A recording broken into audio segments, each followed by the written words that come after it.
Okay guys, तो देखो, history के अंदर ना दो सोर्सेस बहुत इंपॉर्टेंट होती हैं। One is written source and other one is pictorial source.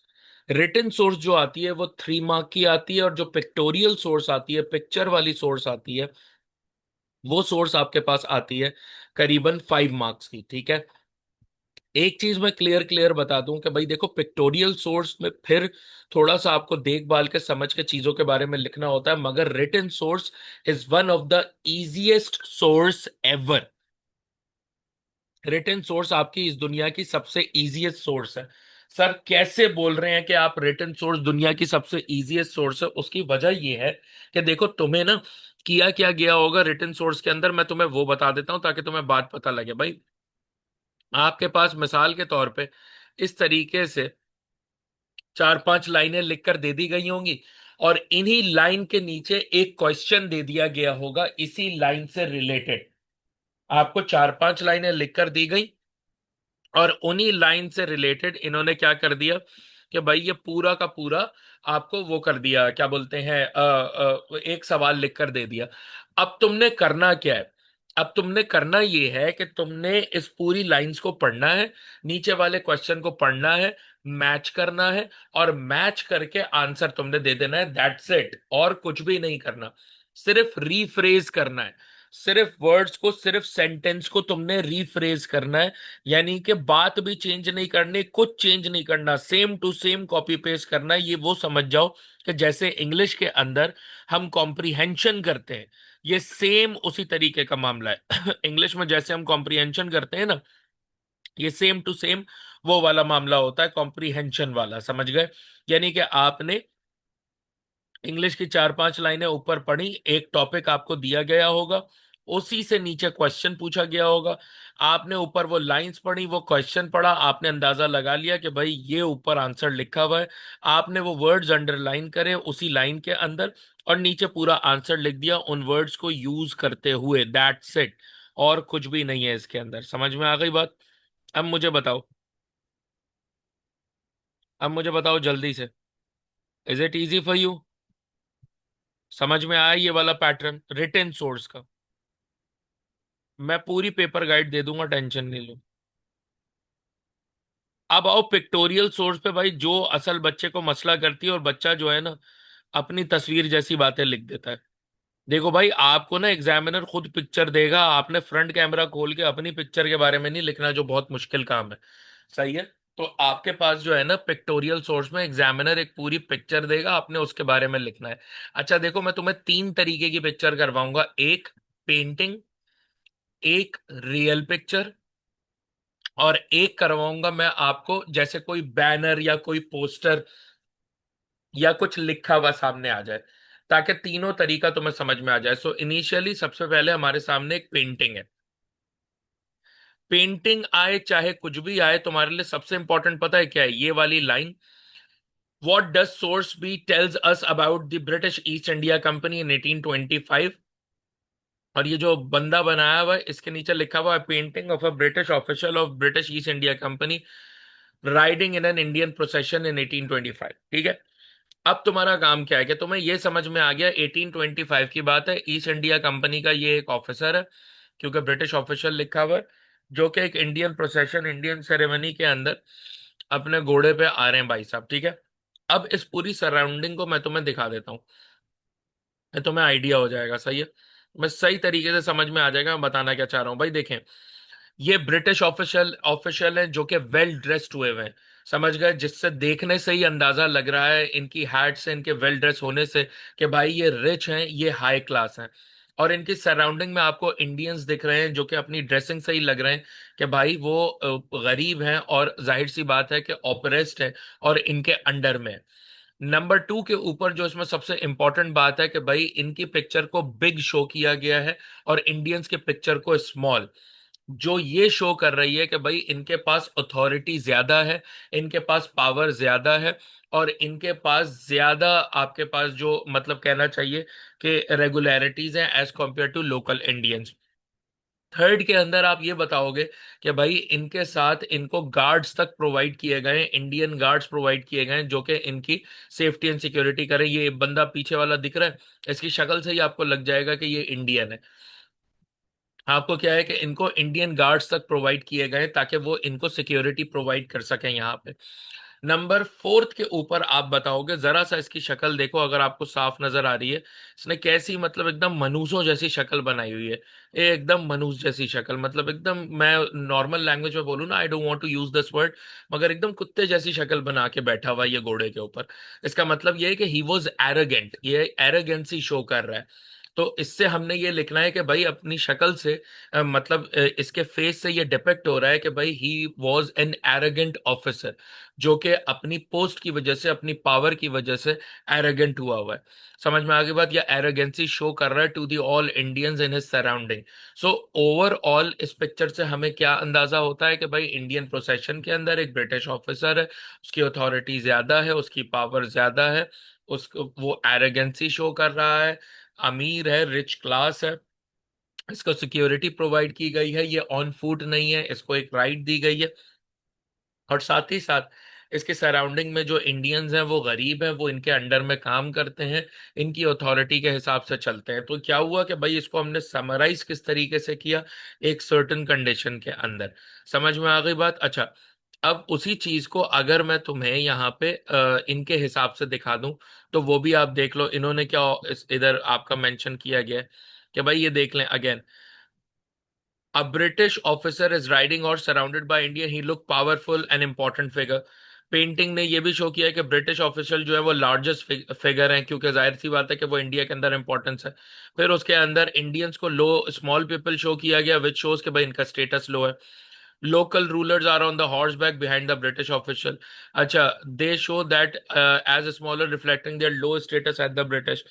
फिर हॉर्स जो है वो लार्ज एनिमल है, graceful appearance and movement, again showing superiority and power.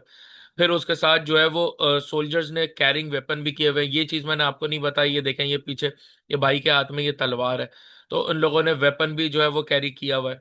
ठीक है, उसी के साथ साथ ये आपका ये पूरी पिक्चर ये शो कर रही है कि इनके कनकेस्ट और लैंड्स वाला मामला जो है वो लोकल रूलर के मुकाबले बहुत स्ट्रांग है। वेपन जो है वो डिस्प्ले हो रहा है, वेल्दी अपीयरेंस है ब्रिटिश की, ताकि वो लोगों को एक्सप्लॉइट कर सके। तो ये इसी तरीके से जो मैंने आपको पूरा इनका बताया कि भाई कौन, ये रिच क्लास शो हो रहा है, बिगर पिक्चर से क्या मामला है, स्मॉलर पिक्चर से क्या है, इनकी अथॉरिटी क्या है, अपना इनकी वैल्यू, इंडियंस की वैल्यू क्या है, ये सारी चीजें घुमा फिरा के एग्जामिनर ने देख के बता दी। यानी when we are going to talk about the pictorial source, what you have to answer whatever you see in front of you। यानी पिक्चर में जो तुम्हें नजर आ रहा है तुम वो बताओगे एग्जैक्टली, अनटिल एंड अनलेस तुम्हें कोई बैनर या पोस्टर दे दिया जाए कि जिसमें बैनर में जो लिखा होता है उसके अलावा कुछ नजर ही नहीं आ रहा। तो जब तक तुम्हें इस तरीके की पिक्चर दी जाएगी, तुमने पूरी पिक्चर एक्सप्लेन करनी है। ठीक है, अब बताओ ये बात समझ में आई?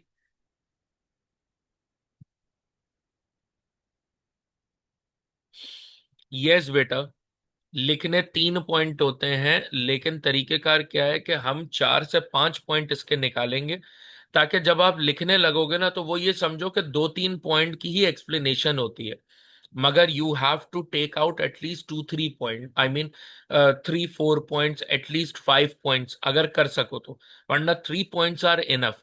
बाकी तो फिर उसके बाद उसको एक्सप्लेन करना ही है। लेकिन अगर आप 4 to 5 पॉइंट्स बाहर निकाल लो ना एक पिक्चर से, जेन्युइन पॉइंट, जबरदस्ती बना के नहीं, तो उससे आपको फायदा ये होगा कि वाइल यू आर एक्सप्लेनिंग, आपको टेंशन नहीं लेनी है, आपको पता है कि यार 5 बातें तो ऑलरेडी डिस्कस हो ही जाएंगी। So that's how. हालांकि इसमें कोई ऐसी रिक्वायरमेंट नहीं है कि 5 मार्क है तो 5 पॉइंट ही होने चाहिए, ऐसा कुछ भी नहीं है।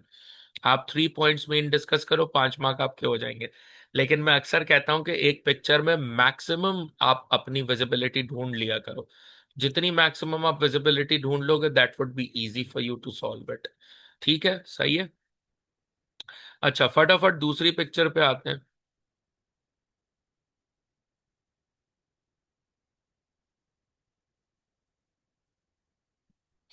ये आ गई भाई। अब दूसरी पिक्चर आपके पास आती है भाई कुछ इस तरीके की, कि भाई या तो आपके पास आ जाता है Indian uninvited guest Simon go back, या गो बैक साइमन, या आपके पास ऐसे ही एक बैनर होता है, उस पर लिखा हुआ आता है नाउ और नेवर, कैंपेन बाय चौधरी रहमत अली, इस तरीके से लिखा हुआ आ जाता है। तो बेटा अब जब इस तरीके से आएगा तो कैसे करना है? सबसे पहले तो ये देखें, how does source B help us to understand Indian concerns about Simon commission of 1927। यानी कि ये सोर्स कैसे हेल्प करेगी इंडियन कंसर्न के बारे में अबाउट साइमन कमीशन ऑफ 1927। सही है। अच्छा, हमने साइमन कमीशन पढ़ा था 1927 ना। अब उसी के ऊपर हमें काम करना है। मैं जरा तुम्हें दिखाता हूँ कि देखो, साइमन कमीशन 1927 के अंदर पूरा ये गेम दिया हुआ है कि भाई go Simon go back Simon का पूरा हिसाब किताब आपको करके दिया हुआ है। अब यहां पर करना क्या है, देखो इतना सा बताता हूँ। ये a banner produce at the time of Simon commission. अब मसला ये है कि आपके पास ना इस इवेंट की कोई डिटेल नहीं है पिक्चर में, सिर्फ इतना लिखा हुआ है गो बैक साइमन। और एग्जामिनर आपसे बोल रहा है कि भाई ये बताओ, help us to understand Indian concerns about Simon commission. यानी कि इंडियंस के कंसर्न क्या थे? तो आपको याद है हमने साइमन कमीशन पढ़ा था इन 1927। सर जॉन साइमन जो है वो इंडिया यानी सब कॉन्टिनेंट आए थे अपने साथ। तो वो बेसिकली यहाँ पर आए थे कॉन्स्टिट्यूशनल रिफॉर्म लाने, कॉन्स्टिट्यूशनल स्टडी करने। उनके साथ 7 मेंबर्स ऑफ पार्लियामेंट थे, लेकिन सब के सब इंग्लिश मैन थे। यानी जितने भी पार्लियामेंट के मेंबर थे वो सारे अंग्रेज थे, उनमें एक भी इंडियन नहीं था, जिसकी वजह से इंडियंस ने साइमन कमीशन को रिजेक्ट कर दिया था, ये बोल के कि भाई ये डेलिबरेट इंसल्ट है इंडियंस की, कि ना कोई हिंदू शामिल, ना कोई मुसलमान शामिल, ना कोई सिख शामिल, जितने भी बंदे हैं वो सारे के सारे आपके ब्रिटिशर्स हैं। So this was a serious insult for all the Indians. इस तरीके से ये चीज हमने उनको शो करी थी, हमने अपनी नाराजगी जाहिर करी थी। और जब वो नहीं जा रहे थे तो हमने गो बैक साइमन और गो साइमन गो के मतलब एक तरीके से नारे लगाए थे, और इसी तरीके से हमने इस चीज को हाईलाइट किया था। समझ गए? तो अब उसी चीज को हमने यहाँ पे डेमोन्स्ट्रेट करना है, क्योंकि पिक्चर के अंदर तो कुछ खास हमें शो नहीं किया गया। पिक्चर के अंदर हमें सिर्फ इतना बोला गया है कि भाई क्या कंसर्न थे। तो इसके अंदर तुम यही बताओगे कि भाई जॉन साइमन 1927 के अंदर आए थे। मुस्लिम्स, हिंदूज एंड सिख, यानी कि all together Indians were not happy, because वो यहाँ पर आए थे कॉन्स्टिट्यूशनल रिफॉर्म लाने, कॉन्स्टिट्यूशनल स्टडी करने। उनके साथ 7 मेंबर्स ऑफ पार्लियामेंट थे, और सारे के सारे मेंबर्स जो थे वो ब्रिटिशर्स थे, इंग्लिश मेंबर्स थे, उनमें एक भी इंडियन शामिल नहीं था। जिसकी वजह से जो इंडियंस थे वो बहुत नाराज हो गए थे, और उन्होंने साइमन कमीशन को बोल दिया था कि भाई he was an uninvited guest, so why he was here. यानी वो एक अनइनवाइटेड गेस्ट है तो वो यहाँ पर आया हुआ क्यों है, बिन बुलाया मेहमान है तो यहाँ क्यों आया है। और इसको वापस निकालने के लिए बैनर्स एंड पंफलेट बनाए गए थे, गो साइमन गो या गो बैक साइमन के। समझ में आई बात? अब देखो नीचे इन्होंने इसी तरीके से शो किया हुआ है, इतना छोटा नहीं लिखना है। ये एक तरीके से आइडिया दिया हुआ है, आपने जरा एक्सप्लेन करना है कि भाई सजेस्ट क्या करती है ये वाली आपकी सोर्स का, Simon should go back as he was not invited. Okay, Indians felt that they were trying to take their position, Simon and his commission member should go back to Britain as there were no Indian representative in the committee, therefore Indian one against it and felt.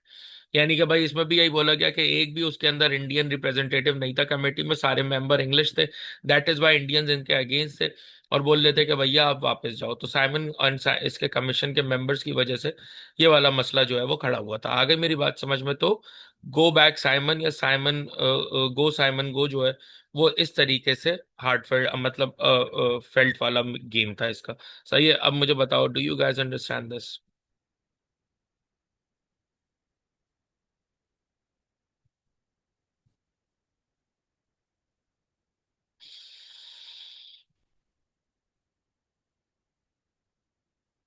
बेटा animal का मतलब आपका वो पिछली वाली picture से horse का है ना। Horse was showing elegance and authority. Horse जो है वो एलिगेंस और अथॉरिटी शो करता है, क्योंकि उस जमाने में इतने इजीली लोगों के पास गाड़ी बाइकें नहीं होती थी ना। उस जमाने में हॉर्स जो होता था वो प्रीमियम समझा जाता था। So that was the thing. अच्छा, अब एक रियल पिक्चर के बारे में आते हैं, क्योंकि कल तुम लोगों का इस्लामियात है तो मैं इतना ज्यादा तुम लोगों का गेम करूंगा नहीं। अच्छा, अब जरा इस वाली चीज को पढ़ो। ये लिखा हुआ, how does source B help us to understand what happened at Jallianwala Bagh in 1919। ये आपको पिक्चर दी हुई है। और यहां पर ये शो किया गया है कि भाई a photograph of an entrance to Jallianwala Bagh, which is largely unchanged since 1919। ठीक है, अब ये पूरी पिक्चर आप अपनी नजर देखो।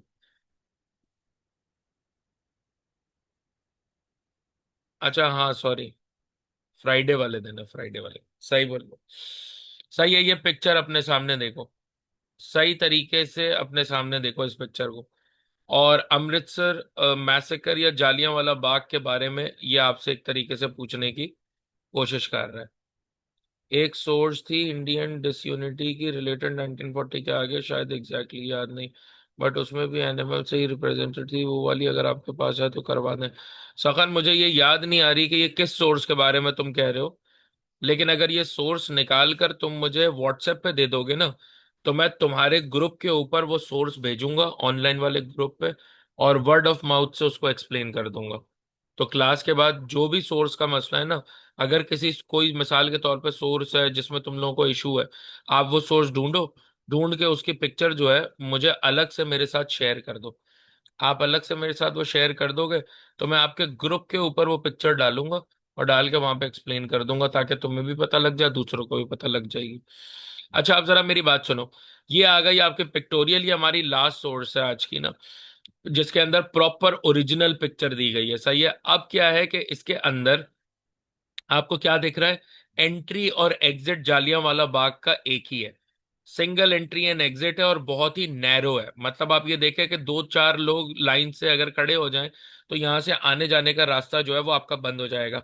और सराउंडिंग वॉल्स जो है ये बहुत ऊंची हैं, सराउंडिंग वॉल्स जो है ये बहुत ऊंची हैं, यानी कि अगर आप यहाँ से आने जाने के रास्ते के अलावा अगर इधर से ऊपर या इधर से ऊपर भागने भागने की आप सोचो भी तो इट वॉज इम्पॉसिबल। यहाँ से भागम भागी का तो सवाल पैदा ही नहीं होता था। और इधर का ये जो स्ट्रेट अवे रास्ता आपको शो किया गया है, ये रास्ता आपके पास एंट्री और एग्जिट गेट है। एंट्री एग्जिट गेट का मतलब क्या हुआ कि भाई नैरो था बहुत ज्यादा। और जाहिर सी बात है कि ये जो आपके जनरल डायर साहब थे, जब उन्होंने फायर का ऑर्डर दिया था, तो फायर के ऑर्डर के बाद बहुत से इंडियंस बेचारे जो हैं वो यहाँ से भागे थे अपनी जान बचाने के लिए। तो कितने ऐसे थे जो मतलब समझ जाओ कि क्रश होके मर गए थे, पैरों के नीचे आ गए थे, भागने भागने में कुचल के मारे गए थे, लोगों के पैरों के नीचे आ गए थे। तो that became one of the biggest problem of that time, यानी ये चीज उस वक्त की one of the biggest problem बन गई थी। तो इस तरीके से ये पूरी पिक्चर शो कर रही है कि मतलब जालियांवाला बाग की एंट्रेंस की ये पिक्चर जो है, it reminded everyone of Amritsar massacre. यानी आपने इस तरीके से बताना है कि दिस सोर्स शोज और this shows reminded the incident या the massacre of Amritsar, the massacre of Amritsar, and what was happened over there, which shows through this particular picture of Jallianwala Bagh Gate। ठीक है ना, वो उससे होगा क्या कि भाई this there is only one entrance and exit gate and that is in front of you, यानी ये तुम्हारे सामने, which is too narrow. Obviously, when General Dyer ordered to fire on, on the crowd, on the peaceful crowd, so obviously they started to run for their life. So वो जो भागने लगे ना, तो भागने से हुआ क्या कि most of them came under the feets of the others, यानी कि वो क्रश हो गए, मतलब एक तरीके से कुचल गए। So that became another reason जिसकी वजह से बहुत से लोगों ने अपनी जान गंवाई थी। सही है, अब जो बात मैंने बोली, मैं उसी बात को इनके आंसर में ढूंढता हूँ। ठीक है, अगेन आंसर आपने एक्सप्लेन थोड़ा सा ज्यादा करना है, और आई कैन सी से स्टार्ट नहीं करेंगे, हम स्टार्ट करेंगे अकॉर्डिंग टू सोर्स भी। See high walls in Sorsby, and it inferred that there would be a panic when Dyer and his troops opened fire on 13th April. A narrow alleyway shows that with thousands of people in the park, there would have been a rush to get out, but the narrow entrance led to a crush and a stampede, killing many people। यानी इन्होंने बहुत short में ही आपको यही बात समझा दी कि भाई नैरो एंट्री एंड एग्जिट था, सराउंडिंग की वॉल बहुत ऊंची थी। जनरल डायर के फायर के बाद जब लोग यहाँ से भागे होंगे तो सब एक दूसरे के पैरों के नीचे आ गए होंगे, क्योंकि कोई और रास्ता भागने का था नहीं, दीवार कूद के या दीवार पलांग के कोई जा नहीं सकता था। So that became one of the biggest problem. You don't have to write exact date, you just have to write 1919 and that's more than enough. सही है, अब मुझे फटाफट बताएं, ये वाली चीज समझ आई कि अगर पिक्चर आ जाए तो?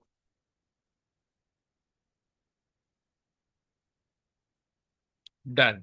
बस देखो बेटा, अब एक तरीके से पूरे के पूरे हिस्ट्री के अंदर का जो सिनेरियो है वो यही है आपके पास। इसके अलावा कुछ और इसके अंदर नहीं है। आपका और मेरा काम ये होगा कि भाई if you guys want anything, Friday वाले दिन कोशिश करूंगा कि मैं जो है वो ज्योग्राफी की पहली क्लास करूं आपके इसके इस्लामियत के पेपर के बाद। ठीक है, आफ्टर योर इस्लामियात पेपर तो हम कोशिश करेंगे कि हम फर्स्ट क्लास करें। ठीक है, वो लेकिन आपसे डिस्कस करके ही हो जाएगा। तो फर्स्ट क्लास हम करेंगे, और वरना तो फिर आपकी 31st और सेकंड में, ये तो हमारा फिक्स ही है कि जिसमें हमने जियो करनी है। सही है। अब ये पूरी चीजें आपके पास अवेलेबल है। इफ यू वांट एनीथिंग, किसी चीज में कुछ समझना होगा तो आप मुझे बताइएगा, मैं आपसे कनेक्टेड रहूंगा। आफ्टर क्या बोलते हैं, आफ्टर आफ्टर इस्लामियात पेपर, फिर जाहिर है तुम लोगों को कहीं पर भी कोई भी मसला आता है तो मैं 3-4 दिन के लिए हार्ड एंड फास्ट अवेलेबल हूँ कि मैं आपको रिप्लाई कर सकूं ऑन अ जनरल नोट, के मतलब मैं मैसेजों में फंसूं नहीं, मैं आपको प्रायोरिटी बेसिस के ऊपर रिप्लाई दे सकूं। तो हम अटैच रहेंगे, पेपर से एक रात पहले 4 घंटे की हमारी लाइव क्लास होगी। सो बी देयर, और इनशाला जो है वो पेपर तुम लोगों का अच्छा होगा, टेंशन लेने की जरूरत तुम लोगों को नहीं है। सही है, तो अब मुलाकात होती है अगली क्लास में, अपना ख्याल रखना। अल्लाह हाफ़िज़।